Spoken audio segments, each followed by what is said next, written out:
አያችሁ አይደል የሐቀኝነት ጫፍ የመልካምነት ጫፍ የጀግንነት ጫፍ አያችሁ አይደል ጎበዝ ጀግንነት ጦር ሜዳ ላይ ብቻ አይደለም ይሄም ታላቅ ጀግንነት ነው ዶክተር ደጉ ገዱ አንዳርጋቸው የሰራው አንዳንድ ሰው በሱ ቤት በቃ እንዲሆነ ብሎ ለማሸማቀቅ አስቦ ነበር ግን የተገላቢጦሽ ነው የሆነው ገዱ አንዳርጋቸው ንጽህናውን ያሳየ በነበረበት የስልጣን እርከን ስንት ነገር ሰርቆ ህንጻ በህንጻ ላይና አሁን እዚህ ሀገር አሜሪካ ስንት ነገር ገዝቶ ተንደላቆ መኖር ይችል ነበር ያን አላደረገም because የወጣበት ማህበረሰብ ያን አላስተማረው የወጣበት ማህበረሰብ ሰርቶ መለወጥ እንጂ ዘርፎ መለወጥ የሚባልን ነገር አልሰጠው ሞራል የሚባል ነገር አለ ስብዕና የሚባል ነገር አለ የአባቶቻችን ልጆች ነን ሰርቀን ሳይሆን ሰርተን ደርሰንባቸው ሳይሆን ደርሰውብን የምናሸንፍ የአባቶቻችን ልጆች ነን በመንሰራው ስራ የምንኮራ ማናፈር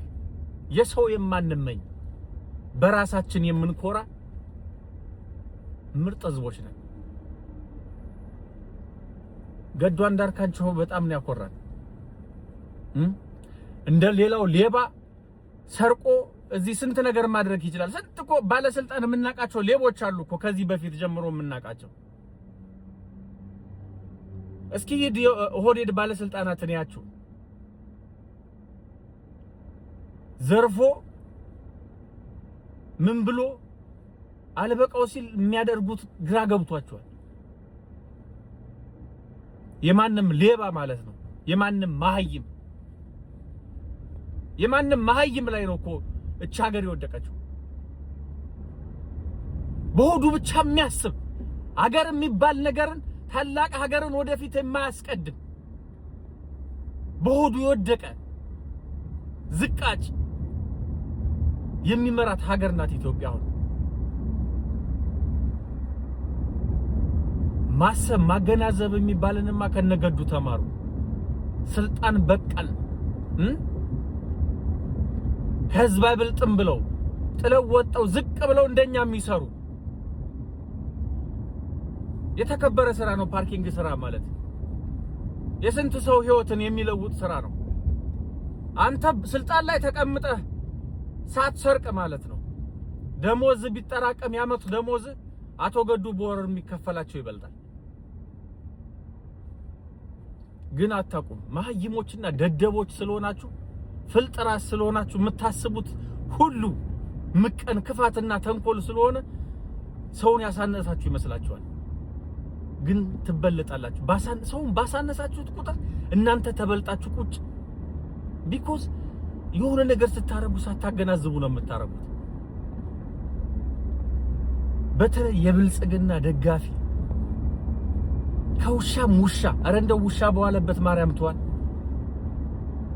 አጋዘኖች በልታችሁ ማጠረቁ ህሊናችሁን የሸጣችሁ አብይ በፈሳ ቁጥር አብራችሁ የምትፈሱ ሽንታሞች ከገዱ እኩል አደርሱም እናንተ ይጣየፋችኋል ገዱ ግን እዚች ጥፍር ቆሻሻ ላይ አደርሱም እባጭ ነገር ናችሁ እኮ በቃ የሆነ እምቦጭ ታውቃላችሁ የዚች ሀገር እምቦጭ የብልጽግና ካድሬና የብልጽግና አመራር እምቦጭ ነው ለዚች ሀገር እምቦጭ ነው የሆናችሁባት የእጃችሁንማ ታገኛላችሁ በቃ ሁሉ ነገር የኛ ስለምትሉ ከገዱ እንኳን መማር አትችሉ ስልጣን ምንም እንዳልሆነ ሹመት ምንም እንዳልሆነ ያሳየ ጀግና ዝቅ ብሎ የሚሰራ በሚሰራው ነገር የሚኮራ